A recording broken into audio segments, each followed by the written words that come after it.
Good morning. In 1962, the children of Achimota School engaged in all manner of extracurricular activities. One of them was cultural music and dance. The students would line up according to their year groups to sing and dance to the songs of different Ghanaian tribes and traditions. The youngest girls led the procession, followed by the older girls and then the younger boys.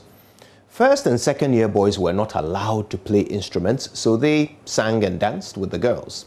From third year upwards, the boys were allowed to play the instruments. But only the sixth formers, the oldest boys in the school, were allowed to play the huge percussion drums.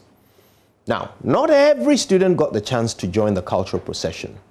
Not every student wanted to, but one young 14-year-old boy certainly did. Let's call him John. Now, every time the culture train paraded by, young John would watch wistfully as they sang and danced. He would gaze admiringly as the older girls wriggled their ample African assets and look on enviously as the big, tall sixth form boys skillfully thumped out loud, complex rhythms on the huge animal skin drums. John longed to be like them. He wished with all his heart that they would let him hold those L-shaped drumsticks so he could raise them high above his head and bring them crashing down on the drums over and over again to produce the intricate rhythm that everyone loved to dance to. But he was only informed too, and so he would have to wait several years before anyone would let him near those drums. But that didn't stop him from dreaming. Every time the culture troupe performed, he would repeat the drum beats under, over, until he had them memorized. Silently, he continued to pray that his day would come. And it did, sooner than he expected. Now, it's not clear why, but while he was still in his second year, John got called up to join the troupe. And they wanted him to play an instrument. He was overjoyed. He had dreamt of this day for so long, and it was finally here. All his memorized drum beats were suddenly going to become useful. They were going to hand him those L-shaped drumsticks at last.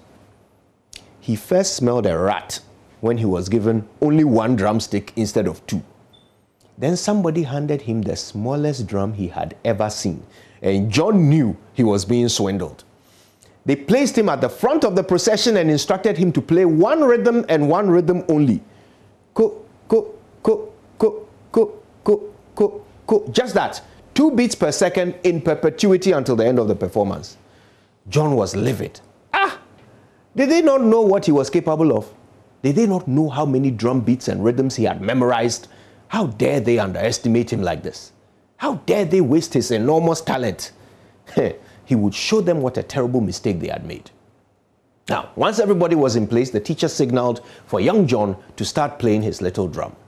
The boy began to whack out the prescribed beat with a single drumstick. One by one, the other instruments joined in, all of them in time with John's. He could hear his beloved big drums cracking out the beats that he had memorized, the beats he should be playing at that moment if there was any justice in this world.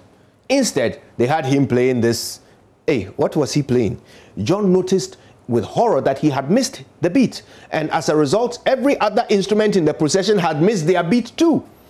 He tried to concentrate and bring the ko back, but each time he heard the other drums, he would get distracted and drop the beat again, throwing the whole procession into disarray. Now, eventually, everyone reached the end of their tether, and the teacher in charge just grabbed the tiny drum from John's teenage hands, thanked him for his service, and asked him to leave. And that is the story of how a teenage Jerry John Rawlings got kicked out of the Achimota School cultural troupe. Now, I tell you this story for 2 reasons. First of all, is because it's one of the many stories he told me, but also because of the very important lessons I learned from it. First, regardless of what you think, every job is important. So what if you sweep the streets? So what if you clean toilets? So what if you sell credit by the roadside? Do you have any idea the kind of chaos that would ensue if you suddenly stopped doing your job? This nation is made up of 30 million people, all doing different things to make Ghana work. If you cease to do your part, Ghana ceases to work. We are only as strong as our weakest link. Don't let that weakest link be you. Second, concentrate on your job and not the jobs of others. We all like to think we are experts on everything. We invite plumbers to our home to fix a leak, and then we try to instruct the plumber on how to fix it. We all have important work to do in building Ghana, and we can't waste time and effort trying to do other people's work for them when ours is not done. Finally, if you are given a gift and you don't utilize it, guess what? It will be taken away from you. Young JJ didn't realize the importance of the job he had been given. His little drum was supposed to provide the timing for the whole cultural performance, but he was too busy complaining to realize he had been placed at the front of the procession for a reason. And by the time he realized the importance of his task, it was too late. The late President Rawlings loved my messages from the Morning Man, especially this one, which I wrote from a story he told me one long memorable night in Vume in the Volta region. He liked the idea that I would spend hours every day thinking of a positive message to share with the nation, and I'd like to think that wherever he is right now, he's enjoying my message to you this morning. And it's a simple one, really. Whatever your task, do it as if the whole country's survival is riding upon it. Because guess what? It is. My name is Kojo Yankson, and every morning I play my beat. Join in with your own rhythm, and let's build this nation together. Good morning, Ghana.